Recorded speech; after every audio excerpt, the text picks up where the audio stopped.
काम कोह मद दम्ब ना जाके तात निरंतर बस में ताके। श्रीमद् भगवद गीता 4 अध्याय 11वां श्लोक। ये यथा माम प्रदीयन्ते तास्ते वजामि। प्रेम था गोपियों के पास, ये बेर लेके आए हो आप मेरे लिए लेकर के आए है ना। ये मैंने नहीं हटाए, मेरे मंच पे ज्यादा मैं कुछ भी नहीं रखती हूँ कभी भी, मतलब फूल से मुझे एलर्जी है, फूल और धूल दोनों से एलर्जी रहती है, तो मैं नहीं रखती हूँ ज्यादा। लेकिन मैं मंच पे कभी कुछ नहीं रखती, लेकिन आज ही हटाने की मेरी हिम्मत नहीं हुई। पंडित जी ने 3 बार आके पूछा, बोले हटा दूं, उनका काम है वो, तो उनको लगा होगा कि हटा दूं, तो मैंने उनको 3 बार मना किया। मैंने कहा नहीं, क्यों नहीं हटा, आपको पता है? अरे ये बेर तो जब राम जी की थाली में आए थे तो राम ने अपने सामने से नहीं हटाए, तो हम अपनी व्यासपीठ से कैसे हटा सकते हैं? ये तो प्रेम है, ये बेर नहीं है। आप लेकर के आए मेरे लिए, ये बेर नहीं है, ये आपका प्रेम है। आपने सोचा मेरे बारे में, मतलब मैंने कोई बात बोली, कितनी बड़ी बात है ये मेरे लिए माताओं, बहुत बड़ी बात है। मैंने कोई बात बोली कि मेरे को बेर खाने का मौका नहीं मिला और आप मेरे लिए लेकर आ गए। इसका मतलब ये है कि अगर मैं आपसे बेर मांगू तो आप मुझे बेर भी दे सकते हो। किसी दिन अगर मैंने जान मांग ली,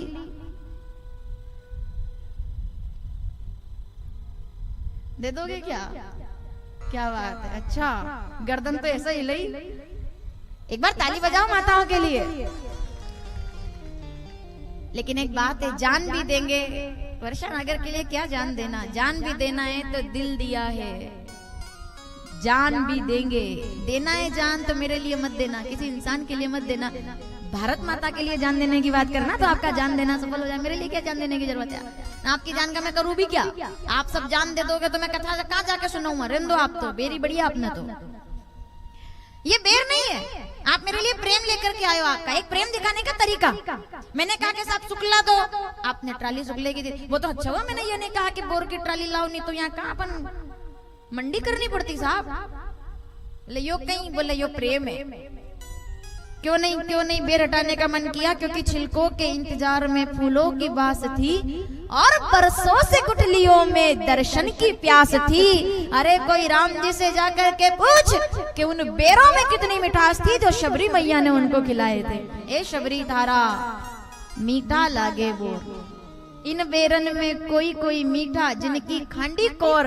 ए शबरी धारा मीठा लागे बोर, काम को मद दम बना। मैं एक बात बोलूं आपको, जो माताएं लेकर के आई है बेर, नहीं इसका मतलब ये नहीं है कि कल ट्रक भर लाओ आप, पर जो माताएं बेर लेकर के आई है इसका मतलब क्या है? इसका सीधा सा मतलब ये है कि आपने बेर नहीं, आपने अपनी भावना, अपना प्रेम यहाँ पर समर्पित कर दिया। मेरे लिए नहीं, मेरे कहने के लिए नहीं, आपने परमात्मा, आपके सब बेर मैंने भोग लगा दिए ठाकुर जी को। और सच मानिए, ये बेर आपका जो भगवान को चढ़ा है, ये 56 भोग एक तरफ है और आपके प्रेम के बेर एक तरफ है, क्योंकि आप प्रेम से लाए हो साहब। भगवान भी स्वीकार करता है इसको। तो पत्रम पुष्पम फलम तो यह, बिना प्रमाण के थोड़ी कुछ बोलूंगी मैं कुछ यहाँ पे, मेरे को बोलना ही नहीं है बिना प्रमाण के। तो गीता 9वां अध्याय 26वां श्लोक पढ़ लो। पत्रम पुष्पम फलम तो यो में भक्तिया प्रयच्छति, जो मेरे को जैसे समर्पित करता है मैं स्वीकार कर लेता हूँ। देखो गोकुल की गोपियों ने क्या किया, वो भी ऐसे ही माखन खिलाती थी और कहती थी कन्हैया नाचो। जैसे आप कहते हो ना कि कथा सुनाओगे तो बोर खिलाएंगे, हाँ यही मतलब है। और क्या, कथा सुनाओ बोर का ढेर लगा देंगे। ऐसे कन्हैया से कहते थे कि कन्हैया थोड़ा सा नाच दे तो माखन खिलाएंगे, तो कन्हैया नाचते थे। ताई यही रखी छोकरिया चचिया पर छाछ पे नाच नचावे, और कन्हैया नाचता था। किसके लिए साहब? भारत की नारियों ने गोपी बनकर के भगवान को नाचने के लिए मजबूर कर दिया। जो कन्हैया को नचा दे वो भारत की माता है। कन्हैया को बिना प्रमाण के थोड़ी। उमा दारू जोशित की नाई सबई नचावत, रामचरितमानस किष्किंधा कांड 10वां दोहा 4थी चौपाई पढ़िएगा जरूर। उमा दारू जोशित की नाई सबई नचावत राम गोसाई, वो सबको नचाता है परमात्मा, लेकिन जो उसको नचा दे वो भारत की गोपियां।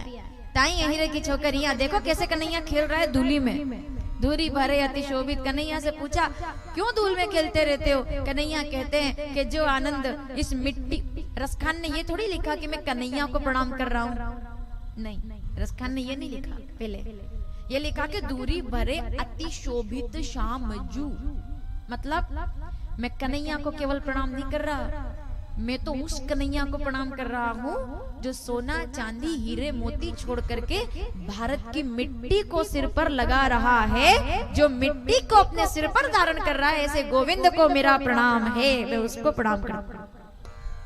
पहले इस मिट्टी को प्रणाम।